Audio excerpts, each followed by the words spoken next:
আজকে স্বাধীনতার দিনে আমরা একটু দেখব, জানবো যে একটা স্বাধীন গণতান্ত্রিক দেশে কি কি বৈশিষ্ট্য থাকে। তো আসুন, সময় না নষ্ট করে তাড়াতাড়ি ভিডিওটা শুরু করে দিই। আপনারা দেখছেন দ্য ডেইলি টিউন। চ্যানেলটা যদি ভালো লাগে তাহলে সাবস্ক্রাইব করবেন, আর নোটিফিকেশন বাটনটা কিন্তু অন করে দেবেন। আর ভিডিওটা যদি ভালো লাগে তাহলে একটু লাইক আর শেয়ার করুন। একটা স্বাধীন গণতান্ত্রিক দেশের প্রথম বৈশিষ্ট্য হলো আইনের শাসন। আইনের শাসন, হ্যাঁ, আইনের শাসনই হলো একটা স্বাধীন গণতান্ত্রিক দেশের প্রথম বৈশিষ্ট্য, যেখানে সবাই হবে আইনের অধীন, কেউই আইনের ঊর্ধ্বে নয়।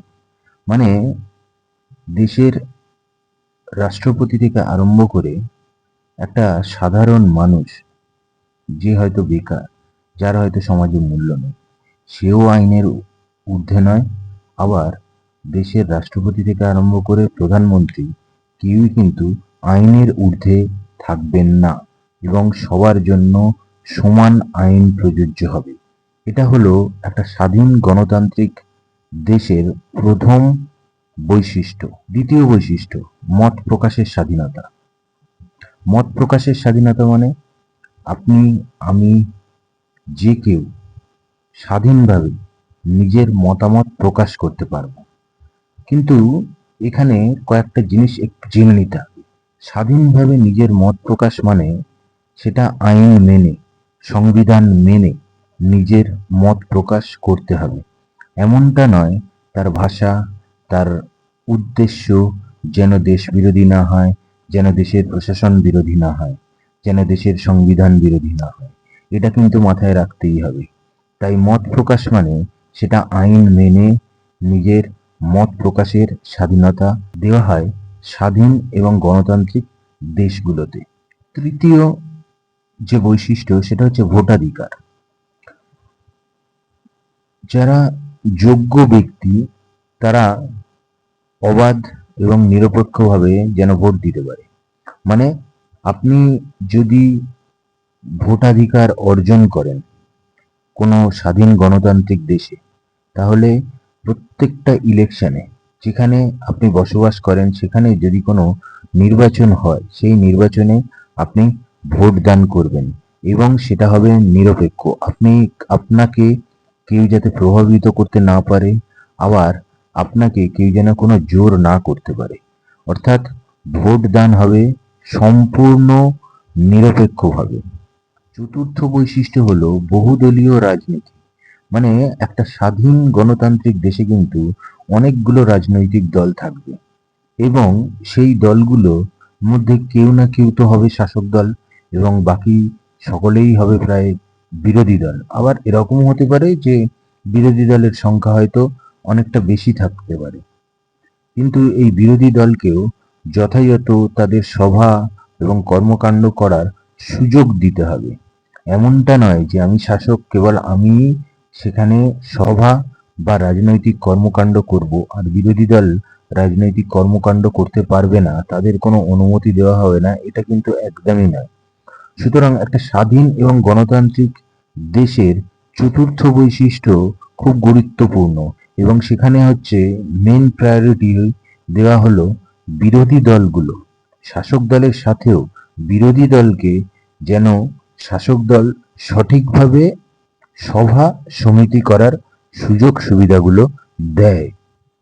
শান্তিপূর্ণ প্রতিবাদ, এটা কিন্তু একটা স্বাধীন গণতান্ত্রিক দেশের অন্যতম বৈশিষ্ট্য।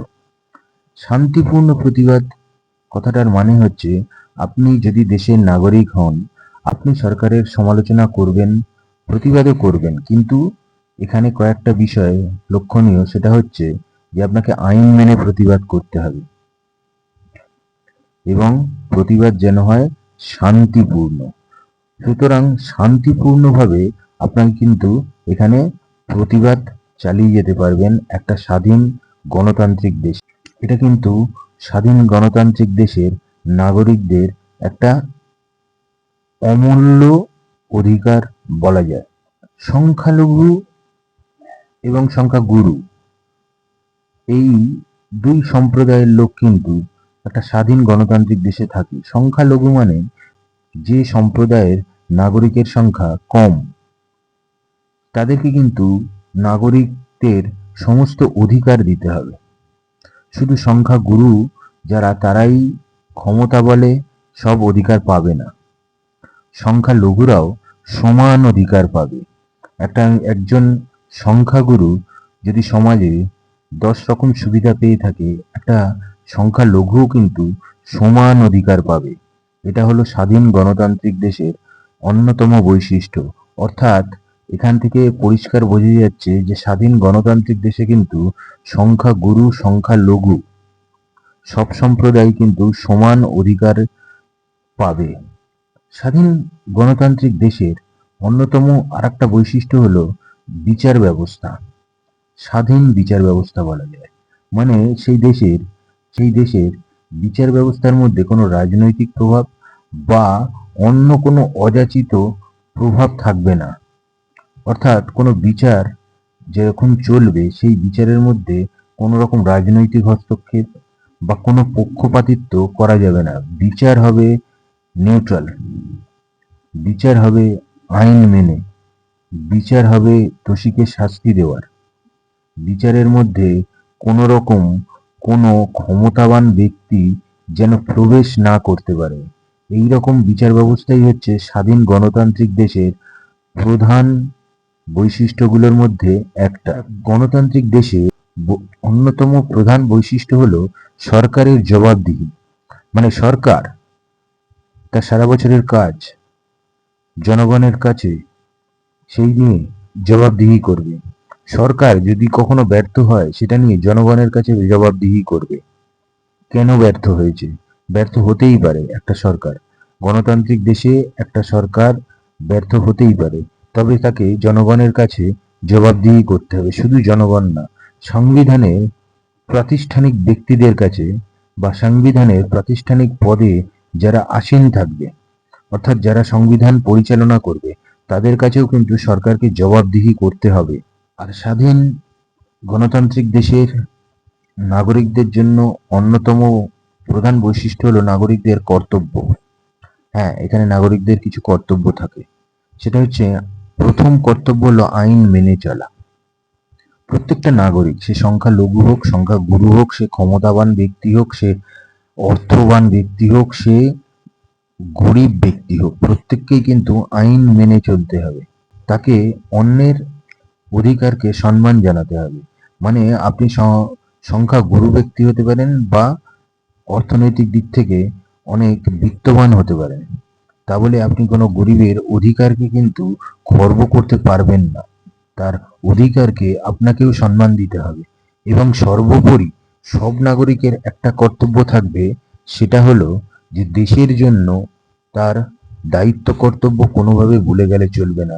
তাকে দেশের জন্য সমস্ত দায়িত্ব কর্তব্য কিন্তু পালন করতে হবে। আর লাস্ট এবং সব থেকে গুরুত্বপূর্ণ হলে শান্তিপূর্ণভাবে ক্ষমতার হস্তান্তর। মানে একটা গণতান্ত্রিক দেশে নির্বাচনের মাধ্যমে যখন সরকার আসে, যদি সেই সরকার পাল্টায়, তাহলে নতুন সরকারকে সঙ্গে সঙ্গে ক্ষমতা হস্তান্তর করতে হবে এবং শান্তিপূর্ণভাবে করতে হবে। আমি গদি ছাড়বো না বা আমরা সরকার চালাবোই নির্বাচনে হেরে গিয়ে, এটা কিন্তু কোনো স্বাধীন গণতান্ত্রিক দেশে চলবে না। স্বাধীন গণতান্ত্রিক দেশে আপনি যদি নির্বাচনে হেরে যান বা আপনার দল যদি হেরে যায়, তাহলে তাহলে বিজয়ী দলকে আপনাকে শান্তিপূর্ণভাবে ক্ষমতাটা হস্তান্তর করে দিতে হবে। এই বৈশিষ্ট্যগুলোই হলো একটা স্বাধীন গণতান্ত্রিক দেশের বৈশিষ্ট্য। এবার আপনি বিচার করে দেখতে পারেন বা কমেন্টের মাধ্যমে জানাতে পারেন যে আপনি যে দেশে বসবাস করেন, সেই দেশে কতটা এই বৈশিষ্ট্যগুলোর সাথে মিল খুঁজে পান।